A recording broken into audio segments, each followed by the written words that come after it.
На хрупких, казалось бы, плечах Лейлы Жамурзиевой держится почти все крестьянско-фермерское хозяйство. Птицеводством женщина начала заниматься 20 лет назад. Работу свою любит, признается, что разведением курей в далеких 80-х занималась ее мама, а потому привязанность к этому виду домашних животных в ней еще с детства. Уже привыкла к этой работе, уже сколько времени работаю, я уже совсем другое не представляю.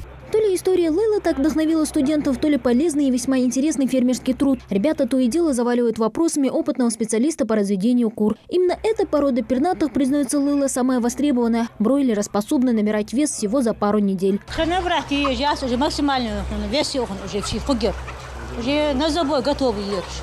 Сколько дней уже? 40, сегодня 52 дня, 45 дней уже ёхтадолдан поешь. Главное при разведении таких птиц – это свежий воздух и правильное питание. В КФХ Сурху установлена автоматическая система кормления птиц, которая наполняет емкости кормом и водой каждые 2 часа. Только отборные витамины, минералы и полезные добавки. О том, что бройлеры требуют тщательного ухода и бережного отношения, Дауд Дидигов узнал впервые.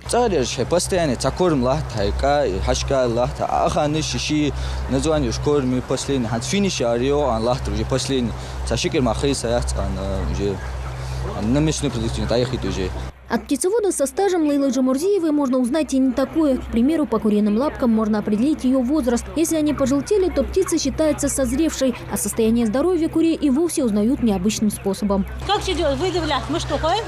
Помет и жидкий, коричневый жидкий ходим. А я уже проходит она полностью помет проверяет. По помету уже котами дар холсу. Я уже нормальный помет пьется.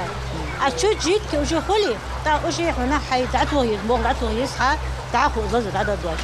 Увидеть настоящий деревенский курятник воочию, проникнуться фермерским духом и притронуться к пернатым друзьям. Практика на свежем воздухе не сравнится ни с чем, уверены будущие аграрии.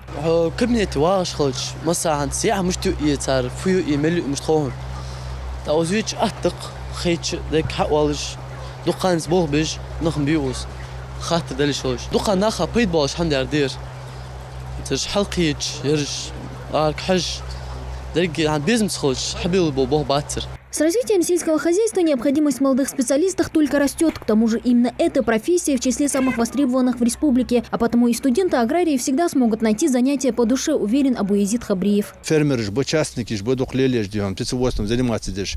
Шойца хозяйство ж лелю, дали андали. Бог батя, жвагачным хубац, сидеть не надо. Табахан безм болчин лелчин шойца, дюхан котом хамлели хозяйство елчмети бог арвал специалист. Ханц аган примерно веш хули за техник ветврач, специалист шубух дали андали. Преподаватель по зоотехнии планирует провести со студентами занятия для закрепления пройденного материала. Поэтому практика на КФХ и полученные в процессе знания останутся в памяти будущих аграриев как самый яркий этап обучения. Мадина Пугоева, Хамзат Халухоев, Новости 24.